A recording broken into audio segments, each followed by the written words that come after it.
ఒక 4 ఏళ్ల పిల్లాడు బడి అంటే భయపడిపోయి ఆ ఉపాధ్యాయుడి కంట పడకూడదని ఏకంగా పక్కింట్లో ధాన్యం నిల్వ చేసే అతిపెద్ద గుమ్మిలో ఆ చీకట్లో వెళ్లి దాక్కున్న దృశ్యాన్ని ఒక్కసారి ఊహించుకుంటే. అబ్బా! గుమ్మిలో దాక్కోడమా? అవునండి. బడి అంటే అక్షరాలు నేర్చుకునే గుడి కాదు, అదొక శిక్షా కేంద్రం అన్నంతగా ఆ పసివాడి మనసులో భయం నాటుకుపోయింది. నిజంగా. ఎంత భయం ఉంటే అలా చేస్తాడు పిల్లాడు? కరెక్ట్. ఈరోజు మనం విశ్లేషించబోతున్న మూలాధారం నా పాఠశాల జ్ఞాపకాలు అనే ఒక అపురూపమైన రాతల సంపుటి. అంటే ఈ జే జ్ఞాపకాలు అనగానే మనకు కేవలం పాత రోజులను నెమరు వేసుకోవడం మాత్రమే గుర్తుకొస్తుంది కానీ. కానీ ఇవి అంతకు మించి ఉంటాయి, అవునా? అవును. ఈ జే జ్ఞాపకాలు ఒక గ్రామీణ విద్యార్థి సాధించిన విజయాలకు, ఎదుర్కొన్న కష్టాలకు, ఆ తరం యొక్క సామాజిక పోరాటానికి సజీవ సాక్ష్యాలు. ఖచ్చితంగా. ఆ 1970లు 80ల నాటి గ్రామీణ విద్యా వ్యవస్థ, అందులోని ఇబ్బందులు, ఆ అమాయకత్వం, అడుగడుగునా ఎదురయ్యే సవాళ్లను ఒక సాధారణ విద్యార్థి ఎలా జయించాడో ఈరోజు మనం సరే దీని కాస్త వివరంగా చూద్దాం. తప్పకుండా. ఆ గుమ్మిలో దాక్కోవడం అనే దృశ్యం ఈ రాతల వెనుక ఉన్న అసలైన లోతును తెలియచేస్తోంది. ఈ జ్ఞాపకాలు చదువుతున్నప్పుడు చాలా స్పష్టంగా అర్థమయ్యే విషయం ఏందంటే, ఇవి ఒకే ఒక్క వ్యక్తికి పరిమితమైనవి కావు. అంటే చాలా మంది పిల్లల కథ ఇలాగే ఉండేదంటారా? అవును. ఆనాటి తరానికి చెందిన ఎంతో మంది గ్రామీణ విద్యార్థుల ఉమ్మడి ప్రయాణాన్ని ఈ డైరీ ప్రతిబింబిస్తోంది. విద్య అనేది ప్రాథమిక హక్కుగా మారక ముందు అదొక అదొక పెద్ద సాహస యాత్ర లాంటిది. నిజమే. సరైన రోడ్లు కూడా ఉండేవి కాదు కదా అప్పట్లో. అస్సలు లేవు. సరైన రహదారులు లేవు. పక్కా భవనాలతో కూడిన పాఠశాలలు లేవు. అసలు చదువుకోవాలనే కనీస అవగాహన కూడా సమాజంలో పూర్తిగా వేళ్ళూనుకొని రోజులవి. కరెక్ట్. అలాంటి కాలంలో ఒక వ్యవసాయ ఆధారిత కుటుంబం నుండి వచ్చిన పిల్లాడు అక్షరాల వైపు వేసిన ఆ తొలి అడుగుల వెనుక ఉన్న మానసిక సంఘర్షణను ఈ రాతలు మన ముందు ఉంచుతాయి. ఆ తొలి అడుగుల దగ్గర ఒక పెద్ద సంఘర్షణ జరిగింది. ఈ జాపకాలు చదువుతుంటే మొదటి ఘట్టం అక్షరాల తీవ్రమైన భయంతో మొదలవుతుంది. ఆ స్కూల్ వాతావరణం చూసి భయపడి ఉంటాడు. అవును. ఆ పిల్లాడు తోటి పిల్లలతో కలిసి ఒక రోజు బడికి వెళ్తాడు. అక్కడున్న గుంపును, ఆ వాతావరణాన్ని చూసి భయపడిపోయి బడి మానేస్తాడు. అప్పుడు వెంకట నరసయ్య సార్ అనే ఉపాధ్యాయుడు బలవంతంగా లాక్కి వెళ్తాడు. అరే, బలవంతంగానా? అవును. కానీ ఆయన బదిలీ అయిపోయి కొత్తగా టీ రాజయ్య సార్ రాగానే ఆ పిల్లాడి భయం ఇంకా రెట్టింపైపోయి ఇందాక మనం చెప్పుకున్నట్లు ఇండ్ల నరసయ్య గారి ఇంట్లో ఉన్న ఆ ధాన్యపు గుమ్మిలో వెళ్లి దాక్కుంటాడు. పాపం, పసివాడు కదా. కానీ ఆ భయాన్ని పోగొట్టడానికి వాళ్ళ అన్నయ్య వాడిన పద్ధతి చూస్తే నాకు కొన్ని ప్రశ్నలు ఉదయిస్తున్నాయి. ఏంటవి? అంటే బడికి వెళ్ళకపోతే ములికి కర్రతో కొట్టడం, వడ్ల బస్తాల మీద కూర్చోబెట్టి ఏబిసిడీలు దిద్దించడం, ఏకంగా అగ్గితో కాలుస్తానని భయపెట్టడం. వినడానికే చాలా కఠినంగా ఉంది. అవును కదా. ఈ రోజుల్లో పిల్లలు బడికి వెళ్ళకపోతే మనం కౌన్సిలింగ్ ఇస్తాం. నేటి తరం పెంపకం ఒక గ్రీన్ హౌస్ లాంటిది అనుకుంటే వాతావరణాన్ని నియంత్రించి మొక్కను పెంచినట్లు పెంచుతున్నారు. నిజమే. కానీ ఈ అన్నయ్య పద్ధతి ఒక విత్తనాన్ని బీటలు వారిన నేలలో విసిరేసి అది బ్రతకాలంటే లోపలికి వేళ్లు తన్నుకుంటూ వెళ్లాల్సిందే అన్నట్లుగా ఉంది కదా. ఇది ఒక రకమైన హింస కాదా? ఆ దెబ్బలు బడి మీద భయాన్ని పోగొట్టాయా, లేక అన్నయ్య మీద భయాన్ని పెంచాయా? ఇక్కడ అత్యంత ఆసక్తికరమైన విషయం ఏమిటంటే, ఆ పద్ధతిని నేటి ప్రమాణాలతో కొలిస్తే ఖచ్చితంగా అది హింసలాగానే కనిపిస్తుంది. పైకి చూస్తే అది చాలా క్రూరంగా అనిపించవచ్చు కూడా. అవును.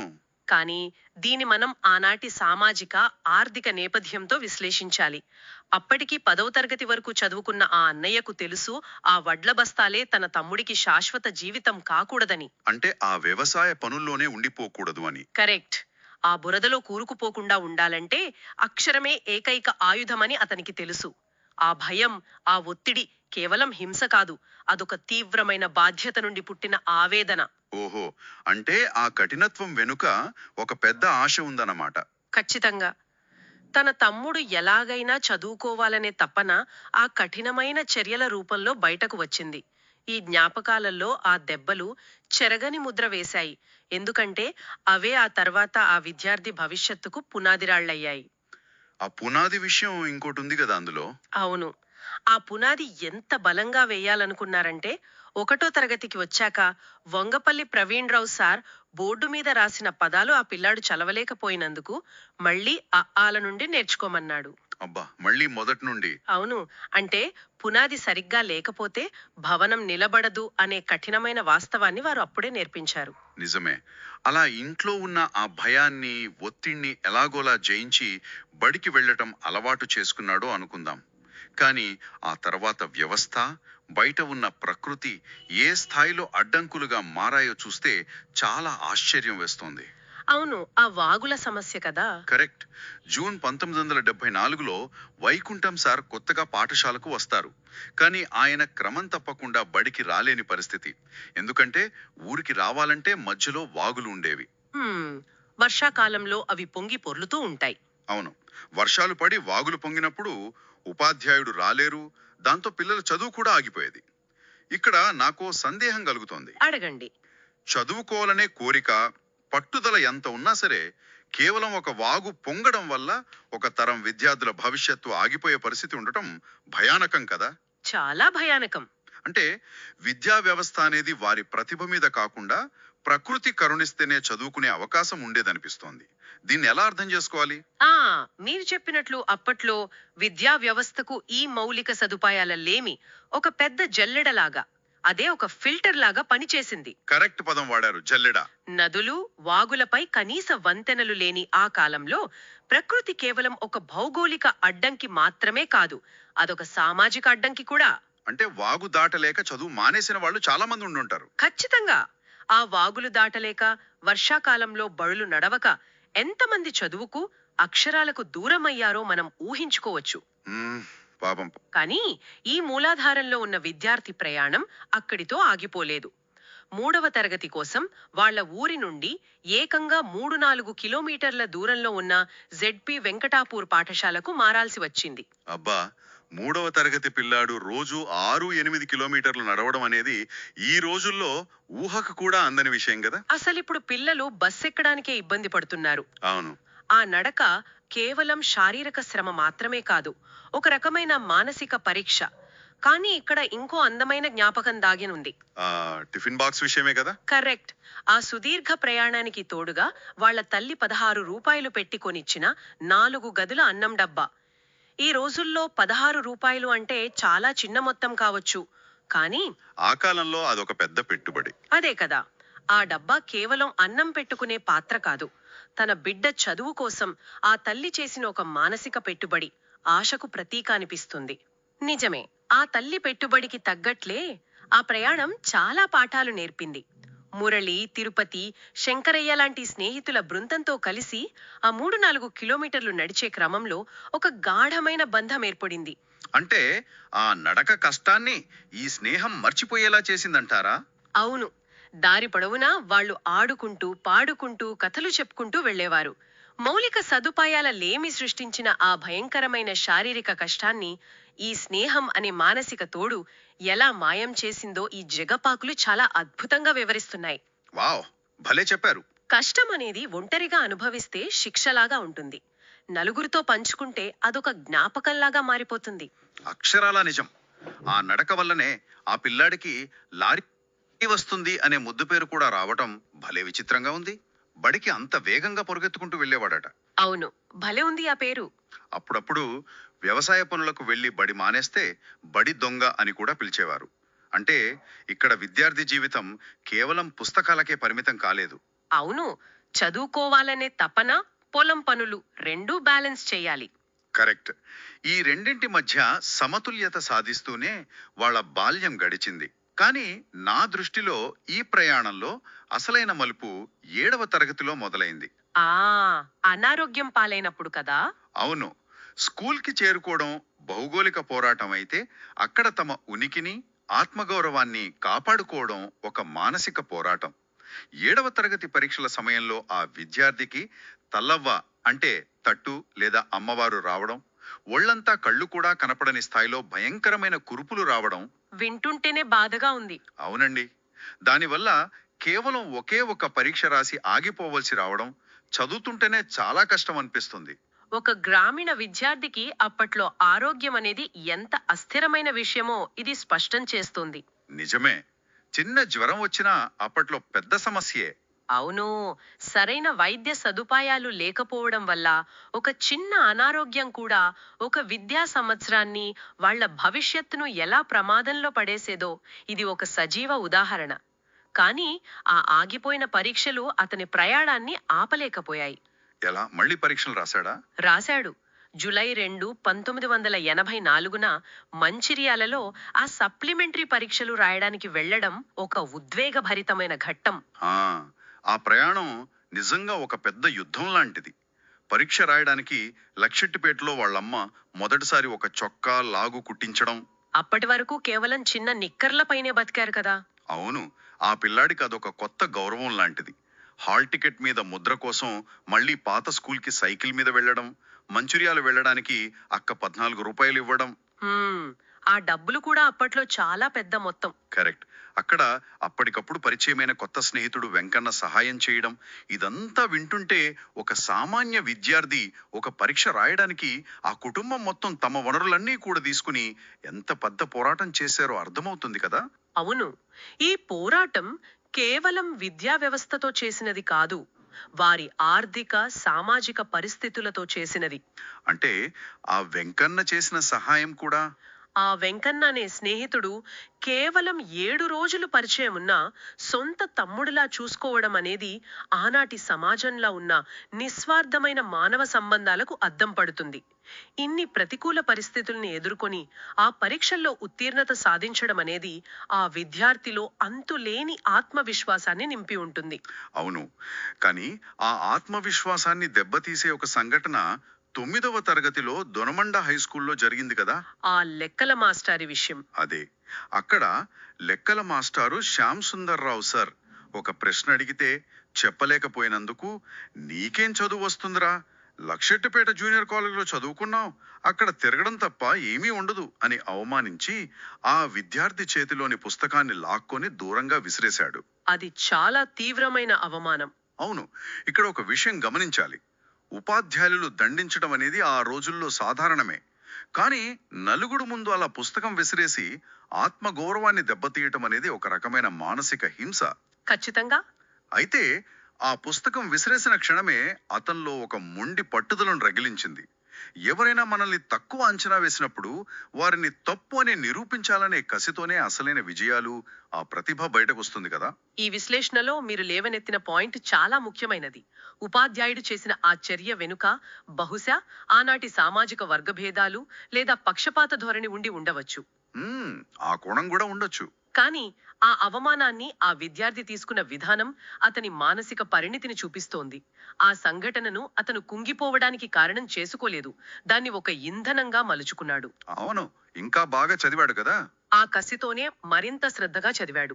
మాస్టరు అకస్మాత్తుగా ఒక కష్టమైన సర్ప్రైజ్ టెస్ట్ పెట్టినప్పుడు తరగతిలోని చాలా మందికి 0 మార్కులొస్తే ఈ విద్యార్థికి అత్యధికంగా 17 మార్కులొచ్చాయి. వావ్, సూపర్ కదా. అవును. ఆ మాస్టార్కి నమ్మకం కలగక మళ్ళీ వేరే పరీక్ష పెట్టినా అందులోనూ ఇతనే ప్రథమ స్థానంలో నిలిచాడు. ఇక్కడ మనం గమనించాల్సిన మరో కోణం ఏంటంటే, ఆ విద్యార్థి ప్రతిభను నిరూపించుకున్న తర్వాత ఆ ఉపాధ్యాయుడు అతనిపై చేయి చేసుకోవడం మానేశాడు. ఓహో, అంటే మార్కులు చూశాక రెస్పెక్ట్ పెరిగిందనమాట. కరెక్ట్. ప్రతిభ అనేది ఒక రక్షణ కవచంలా పనిచేసి వ్యవస్థలో ఉన్న పక్షపాతాన్ని కూడా జయించగలదని ఆ విద్యార్థి నిరూపించాడు. ఆత్మగౌరవాన్ని తన ప్రతిభతో తిరిగి సంపాదించుకోవడం అద్భుతమైన విషయం. కానీ అసలు అగ్ని పరీక్ష ఇంకా ముందుంది. 10వ తరగతి అంటారా? అవును, 10వ తరగతి అనేది ప్రతి విద్యార్థి జీవితంలో ఒక కీలకమైన మలుపు. అన్ని కష్టాలను దాటుకొని ఈ దశకు చేరుకున్నాక వ్యవస్థాగత లోపాలు, తీవ్రమైన అనారోగ్యం ఆ పిల్లాడిని ఏ స్థాయిలో పరీక్షించాయో ఈ మూలాధారంలో స్పష్టంగా ఉంది. ఆ సైకిల్ ప్రయాణం ఒకటి. కరెక్ట్. బలరాంపేట్ నుండి ధనవండకు ఏకంగా 9 కిలోమీటర్లు సైకిల్ పై రోజూ ప్రయాణం చేయడం అంటే మాటలు కాదు. హాజరు శాతం తగ్గిపోయిందని మెడికల్ సర్టిఫికేట్ తెచ్చుకోవాల్సి రావడం లాంటి అడ్డంకులు ఒకవైపు ఉంటే, ఆటల్లో జరిగిన అన్యాయాన్ని ఎదిరించిన తీరు మరోవైపు కనిపిస్తుంది. అవును. ఆ కబడ్డీ మ్యాచ్ సంఘటన అతనిలోని నాయకత్వ లక్షణాలను బయటపెట్టింది. అవును కదా, అంపైర్ పక్షపాతం చూపించాడు. కరెక్ట్. గోపాల్ సార్ అనే అంపైర్ పక్షపాతంగా వ్యవహరించి వీళ్లు గెలిచినా ఓడిపోయినట్లు ప్రకటిస్తే ఆ విద్యార్థి మౌనంగా భరించలేదు. ఏమాత్రం భయపడకుండా నేరుగా హెడ్ మాస్టర్ కు ఫిర్యాదు చేసి న్యాయం కోసం పోరాడాడు. అంటే ఒకప్పుడు భయపడ్డ పిల్లాడు ఇప్పుడు ఎదిరించి నిలబడ్డాడు. అదే కదా విశేషం. దీన్ని మనం లోతుగా పరిశీలిస్తే, ఒకప్పుడు బడికి వెళ్ళాలంటే భయపడి గుమ్మిలో దాక్కున్న ఆ బాలుడు ఇప్పుడు తనకు జరిగిన అన్యాయాన్ని నిర్భయంగా ప్రశ్నించే స్థాయికి ఎదగడం కనిపిస్తోంది.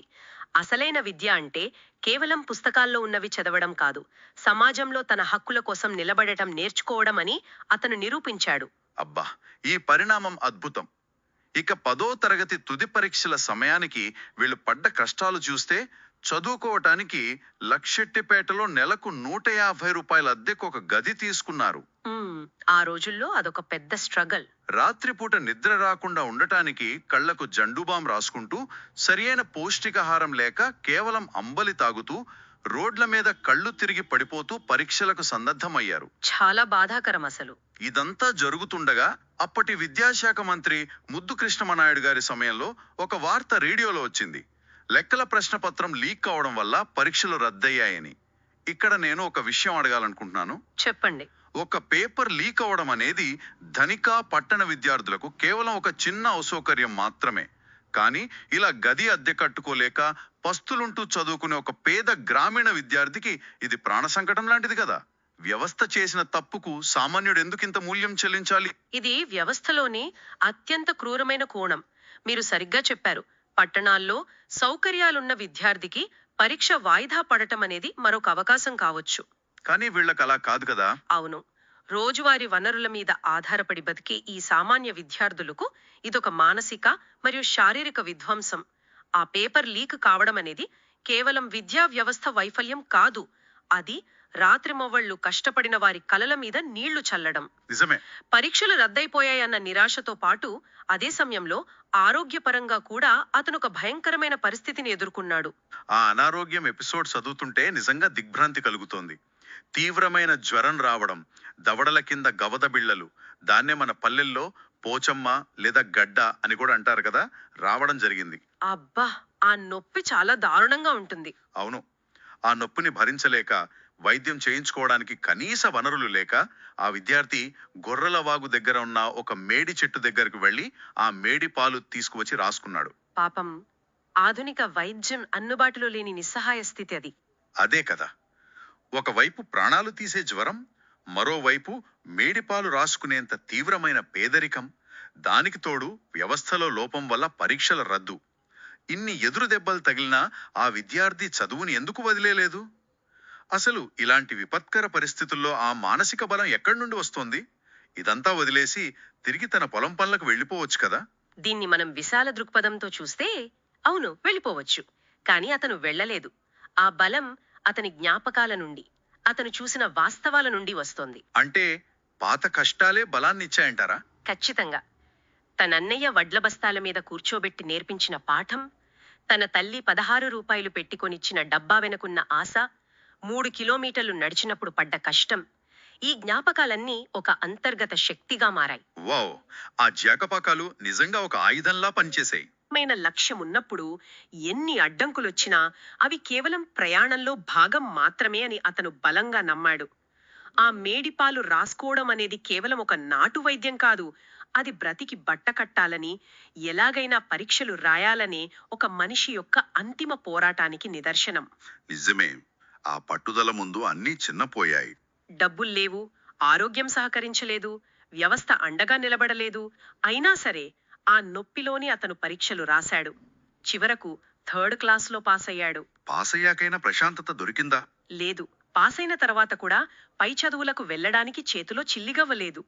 కానీ ప్రభుత్వం నుండి స్కాలర్షిప్ వస్తుందనే ఆశతో సర్టిఫికెట్లన్నీ సిద్ధం చేసుకునే క్రమంలో హెడ్ మాస్టర్తో గొడవపడి మరీ తన కాండక్ట్ మరియు డేట్ ఆఫ్ బర్త్ సర్టిఫికెట్లను సాధించుకున్నాడు. ఆ రాజీ పడని తత్వం మనం ప్రతి ఒక్కరం నేర్చుకోవాల్సిన పాఠం. ఈ సుదీర్ఘమైన జ్ఞాపకాల ప్రయాణం ద్వారా మనం నేర్చుకున్నది క్రోడీకరిస్తే ఒక స్పష్టమైన చిత్రం కనిపిస్తుంది.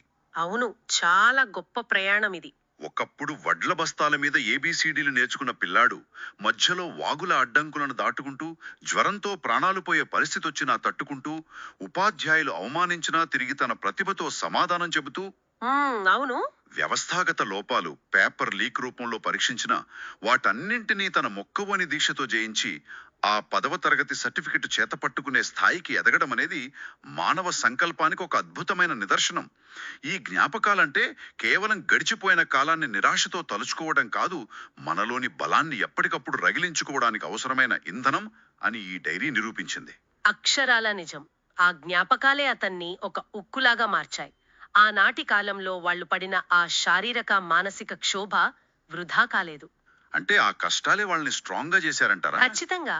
ప్రతి చిన్న అవసరానికి ఒక షర్ట్ కొనుక్కోవాలన్నా, ఒక పరీక్ష రాయాలన్నా పోరాడాల్సి రావడం వల్ల జీవితంలో ఎదురయ్యే ఎలాంటి సవాల్నైనా ఎదిరించగల ధైర్యం వారికి సహజంగానే అలవడింది. చాలా బాగా చెప్పారు. ఈ జ్ఞాపకాలు భవిష్యత్తు తరాలకు ఒక మార్గదర్శకంగా నిలుస్తాయి. నిజమేనండి. ఈ మొత్తం ప్రయాణం విన్న తర్వాత నా మనసులో ఒక ఆలోచన బలంగా నాటుకుపోయింది. ఏంటది? ఈనాటి డిజిటల్ యుగంలో అరచేతిలో ప్రపంచం ఉండి కావలసినంత సమాచారం ఏ ఇబ్బంది లేకుండా దొరుకుతున్న ఈ కాలంలో కనీస సౌకర్యాలు లేకపోయినా ఆనాటి విద్యార్థుల్లో ఉన్న ఆ మొండి పట్టుదల మరియు కష్టాలను ఎదిరించే తత్వం మన ఆధునిక విద్యా వ్యవస్థలో ఎక్కడైనా లోపిస్తుందా? మ్మ్, చాలా మంచి ప్రశ్న. అన్ని చాలా సులభంగా దొరుకుతూ భౌతికమైన కష్టాలు పెద్దగా లేకపోవడం వల్ల ఆనాటి ఆ దృఢత్వాన్ని మనం ఈనాడు కోల్పోతున్నామా? పరిస్థితులు అనుకూలంగా ఉండటం మంచిదే, కానీ ఆ అనుకూలత మనలోని పోరాడే తత్వాన్ని చంపేస్తుందా? ఇది ఖచ్చితంగా మనమంతా ఆలోచించాల్సిన విషయమే. అవును, ఇది మనం లోతుగా ఆలోచించాల్సిన విషయమే. మరొక అద్భుతమైన మూలాధారంతో మళ్ళీ కలుద్దాం.